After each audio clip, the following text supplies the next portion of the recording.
Zeyad Davids from M&C Saatchi Mobile. Welcome to the Red Zone. It's very good to talk to you. Let's start with a simple one. Why do marketers need to go mobile? I think it's very simple, Jeremy. In this market today, we're seeing, cell phone penetration that's, very close to 100%. The device is in every single consumer's pocket. And you don't really get a platform these days that is as ubiquitous as the mobile phone. I think also when you kind of look at the technology and how it's progressed, the ability to connect with the consumer through the device has really evolved over time.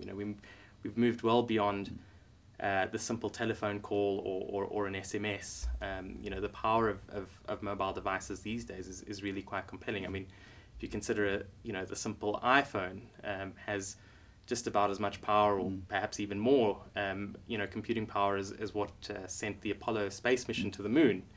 We're really dealing with a computer in the pocket. I want to come back to that almost 100% penetration in the South African market in just a moment. But your agency talks about a strategic and tactical approach. Yes, I get that. But how does that strategic and tactical approach differ from a normal above the line or through the line or below the line strategy? What do you do differently? I think the key thing for us, Jeremy, is that what the mobile platform presents as an opportunity for clients, and is an ability to reach consumers in a very precise way. If you look at the ability of mobile marketing and the targeting ability, what you have is a very, very precise approach to reaching a consumer. So, for instance, some of the ways that we're able to target consumers on the device, we can target them based on location. That's quite an easy and obvious one. We can target them on a number of factors. Types of content that they might have installed on their device, types of applications, that kind of a thing. So I think what we have an ability to do is to really get quite efficient with the approach, and to use the platform to really kind of hone in on exactly the consumers that you're trying to reach with a very relevant message. Does that relevant message or that strategy change in a developing economy like South Africa? The question of relevance changes. So what is relevant for a developing economy like South Africa and consumers that are coming up the ranks, an emerging middle market? And I think the key thing here is there are a lot of learnings that we're able to take from our UK partners and lessons from around the globe. But I do think that it would be fair to say that there is a level of adaptation or there is a need to kind of provide some level of bespoke view of the South African consumer, certainly the developing consumer. Let's talk about bespoke views if we can. Yeah. An enviable list of clients that you've worked on: BMW, Pfizer, Dior, Reebok, Yahoo, the Financial Times, Mini, BBC, Fabergé, Speedo, the list goes on and on. Yeah. Time prevents us from talking about all of them, but is Sure. there a commonality? Is there something that you've done for those brands that have worked that also might have some applicability in the South African market? Yeah, absolutely. I think the key thing and the key thread with all of those brands is that they've all seen the mobile platform and the mobile opportunity as a way to bring in either new consumers or engage with existing customers in new and in different ways. And for us, the key learnings and lessons there has been our ability to help those brands create a mobile destination that provides a level of interactivity, engagement, that provides their consumers with something that adds value to the brand and the experience. And at the same time, using our tools and our techniques to bring people to those destinations.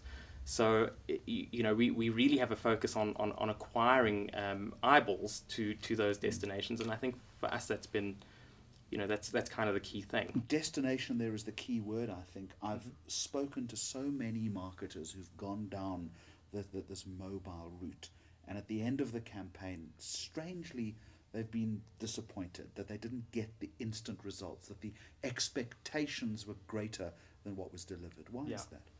I think there's a risk with all technology, and we see this in the full digital landscape, of over-engineering things, over-complexifying things, and over-promising in a lot of instances as well. And I think for us, we take quite a technology agnostic view. We come from a marketing center. So what is it we're trying to achieve and affect with the customer? Where are we trying to take them? What is the business result that we're looking to drive to? And you line your strategy up to that. Not every brand needs an app. Not every brand needs a Mobi site. Not every brand needs a social media strategy. Yet we see people professing that is exactly what they need. For us, it's a bit more simple. You know, it's what is the change you're trying to affect? Is mobile the right channel to do it? We believe that, you know, a good amount of the time you'll find that mobile does have a role to play, but it's got to be tempered. And I think that's perhaps where disappointment reigns in is when, you know, business objectives are not aligned to what's been trying to achieve, and you're just buying technology for technology's sake. Let's talk about the sophistication or the lack thereof as far as the South African market is concerned. 14 years in the digital space in Australia. I'm going to reverse the question slightly. Okay. Can we teach the Aussies anything? I think we can teach the Aussies a hell of a lot. You know, the reality in this market is that certainly in the mobile space, we are ahead of the game. Globally, we are ahead of the game in terms of adoption of cell phone technology. And, you know, absolutely, if you have a look at, you know, the fact that there are more people consuming the internet using a mobile device than there are using the desktop internet. That's the complete reverse in the Australian market.